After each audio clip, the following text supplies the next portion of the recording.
Y bien, para los que no están dentro del campo de la neurocirugía, ¿de qué significa? Porque, bueno, entiende que neurocirugía es operar la cabeza o el cerebro y la columna, porque ahí está la médula y los nervios, pero funcional se queda uno en la duda de qué. Y es verdad que incluso entre los neurocirujanos, antes y ahora no, funcional se quedaba algo distante, sin embargo era muy curioso porque es algo que ya nació, pues puede ser casi un siglo. ¿Y por qué? Porque había trastornos y enfermedades como la epilepsia, el dolor, el trastorno del movimiento, que el Parkinson es quizás lo más importante, o la psicocirugía, la intervención en trastornos psicóticos. Y no había medicación, años 40, 50, para estas cosas, y realmente eran unos problemas formidables. Y los neurocirujanos, por aquello de que pues, todo está asentado en el cerebro, pues diseñaron tratamientos quirúrgicos más o menos agresivos, pero realmente de un valor histórico y de un valor profesional formidable. Y eran fundamentalmente en esos 4 campos. Después ha ido avanzando y hacia los años 80, 90 ha habido un florecer de nuevo de la neurocirugía funcional. ¿Y por qué? Porque estamos hablando de función. En el cerebro hay una cosa muy curiosa, es decir, tenemos unas neuronas que excitan, o sea, que nos ponen en marcha, y otras neuronas que nos frenan. Y siempre tenemos un equilibrio. Es decir, tenemos un equilibrio, hasta un equilibrio social, ¿no? Nos controlamos, ¿no? No hacemos lo que queremos, entre comillas, o lo que nos sale, nos controlamos porque tenemos, pero a veces hay enfermedades en que o bien se exalta la zona que exalta más o se inhibe la zona que frena a lo que salta. Es decir, puede ser un lío aparente, pero se entiende muy bien, por ejemplo, en el Parkinson, en el temblor. Con la enfermedad se pierden neuronas de las neuronas que frenan y entonces el enfermo tiembla. Y bueno, ¿y qué es lo que hace la neurocirugía? Es decir, pues hoy por hoy, probablemente en el futuro sí, pero hoy por hoy no podemos volver a que renazcan esas neuronas que se han perdido.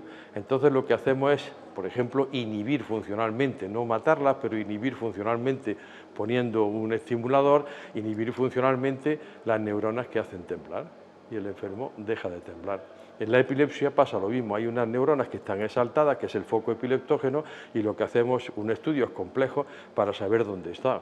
Y una vez que sabemos dónde está, o bien estimulamos, o bien quitamos esa zona de corteza, o hacemos otro tipo de lesiones o de lo que sea. Bien, todo ese compendio, además está otra parte de la neurocirugía funcional y era, hombre, yo puedo entender dónde está la función y para localizarla y llegar de verdad al sitio hace falta, pongámoslo de una forma, GPS, como para llegar a cualquier sitio de hoy día, ¿no? Bien, pues también se diseñaron hace años GPS que eran las guías estereotáxicas para llegar a un sitio profundo del cerebro. Hoy día se ha oído hablar de los neuronavegadores, se oye, ¿no? Porque son como el GPS que te indican, o los robots, ahora están mucho más de moda, el robot, que también tienen su GPS para llegar. ¿Qué pasa al final más? La imagen cerebral, la resonancia, etcétera. Que todo esto nosotros, antes de alterar para bien la malfunción cerebral que tiene el enfermo, claro, hacemos estudios de tractografía, vemos las vías, vemos cómo está el cerebro, sabemos dónde está, es decir, tenemos una complejidad de equipamiento probablemente es la neurocirugía más compleja. Y por otro lado también tiene una parte también muy atractiva porque está muy cerca de la neurociencia básica. Nosotros podemos entender la epilepsia o el Parkinson si nos vamos a los sitios de neurociencias donde están investigando ya en profundidad eso. Entonces eso atrae científicamente y hoy día atrae también profesionalmente a mucha gente. Pero todo eso no se hacía, pero digamos que me permitan los antiguos, pero estaba deslavazado. Entonces lo que se ha hecho en este máster ha sido realmente hacer un esfuerzo ingente para reunir y hacer un cuerpo de doctrina que lo reciban los alumnos que se apuntan. Entonces durante un año, ya los hemos machacado de enero a julio 2 veces a la semana con conferencias online, con que además el profesor, aparte de discutir, el profesor ha aportado bibliografía que se tienen que saber, porque después lo examinamos.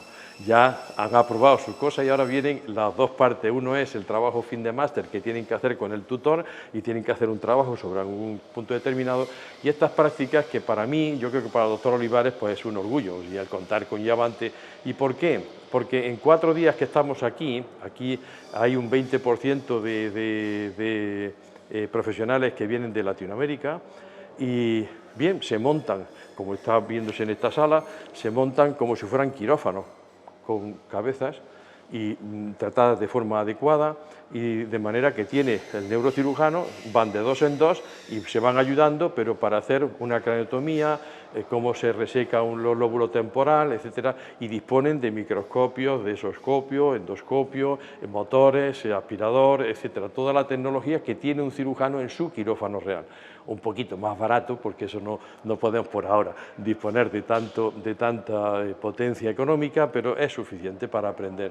Entonces, aquí se convive, ya no estamos online, que es una cosa que está bien porque se está conviviendo face to face, cara a cara, con los diferentes alumnos y los profesores están expuestos a preguntas, tienen que responder bien, dicen sus trucos, qué es lo que hacen ellos en su quirófano y todo eso se está simulando, pero muy cerca de la realidad, de manera que yo creo que en ese completo aprendizaje que han tenido teórico, práctico y después ya con el tutor haciendo un punto para darle un abordaje científico a un aspecto muy concreto que le guste al alumno, pues yo creo que el máster la verdad es que se consigue eso, que se quede en su casa el profesional, pero ya con un cuerpo de doctrina sólido para empezar su trabajo en su hospital.